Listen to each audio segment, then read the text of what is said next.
They say dolls are only toys, but for Emily Johnson, a 27-year-old art student living alone in a small apartment in New Jersey, the Labubu doll she received as a gift from her older brother Ryan was anything but harmless, and what started as a playful collectible soon became her worst nightmare. Ryan had found the doll while traveling. It was quirky, bright-eyed, with its strange, mischievous smile and fuzzy hair, and he thought Emily, who loved collecting unique toys and figurines, would appreciate it. When she unwrapped the gift, she laughed and teased Ryan, saying the doll looked a little too alive, but she placed it on her desk beside her art supplies anyway. That first night, she stayed up late sketching, and as she worked, the doll seemed to be watching her. She shook it off as imagination, but at 3:12 a.m., she woke to the faint sound of scratching. Turning on her lamp, she saw the doll had fallen from the desk onto the floor. She shrugged it off, set it back, and went to sleep. But in the morning, her stomach sank. The Labubu doll was no longer on the desk, but instead sitting neatly on her pillow, facing her as if it had watched her sleep. Emily lived alone, and the door had been locked. Over the next few days, more strange things happened. While cooking, she thought she heard faint giggling behind her, but when she turned around, the apartment was empty. At night, when the building was silent, she sometimes heard her name whispered in a childlike voice, soft but unmistakable. She started to dread bedtime, but she also couldn't bring herself to throw the doll away. Ryan laughed when she told him, saying she was just stressed from school, but she knew she wasn't imagining things. One evening, as she sat sketching, she caught something in the corner of her eye. The doll's head had turned slightly toward her, its glassy eyes fixed. She froze, staring, then whispered, "It's just my mind playing tricks." But when she blinked, the doll had shifted again, its tiny hands now resting on the edge of the desk as if trying to climb closer. She felt a cold chill run through her entire body. Terrified but curious, Emily began searching online for information about the Labubu doll. To her shock, she found collectors on obscure forums describing eerily similar experiences. Whispers at night, footsteps in empty rooms, feelings of being watched. Some claimed the doll was inspired by a folklore creature from East Asia, a mischievous spirit said to bond with an owner, feeding on fear and loneliness, never releasing them until it was finished. One user even warned, "Once it chooses you, you can't get rid of it." Emily slammed her laptop shut, her heart racing. She considered throwing the doll away but remembered stories of cursed objects always returning. That night, she stuffed the doll into her closet, burying it under blankets.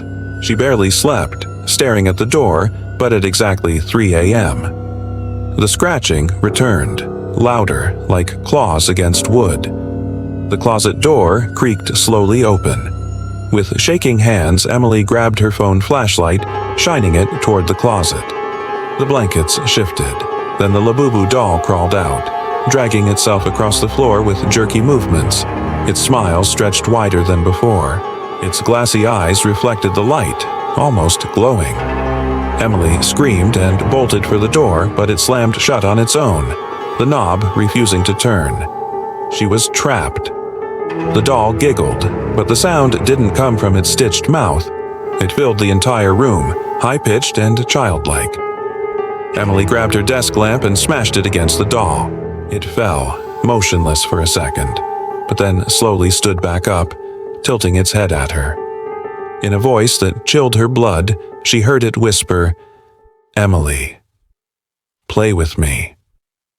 She stumbled backward, knocking over furniture, her heart pounding as the doll advanced with unnatural patience, step by step, like it had all the time in the world.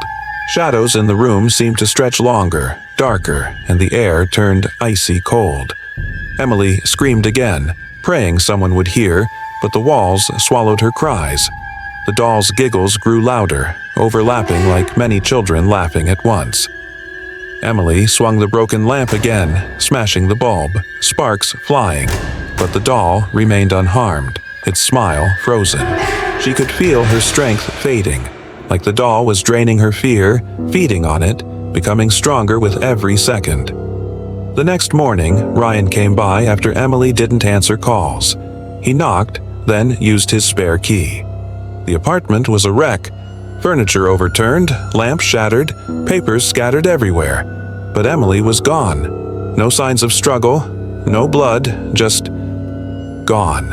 On her bed sat the Labubu doll, perfectly upright, its head tilted toward the door as if waiting for him to walk in. Ryan froze, staring at it. He swore the doll's smile looked wider than when he had first given it to Emily. Shaking, he closed the door and left, refusing to ever talk about it again. Emily has never been found. Police filed her case as a missing person, but some neighbors claimed they still heard faint giggling from her apartment at night before it was cleared out. Ryan never said what happened to the doll afterward, but people close to him noticed he seemed haunted, paranoid, always looking over his shoulder as if he feared it had followed him. To this day, the Labubu doll is just a collectible to most, sold in stores and displayed on shelves, but for those who know the legend, it's something far darker.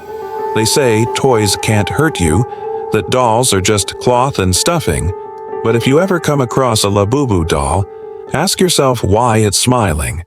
Is it because it's cute, or because it knows something you don't? And if you ever hear scratching at your door at 3 a.m., don't look, because you might find that the Labubu doll has chosen you next.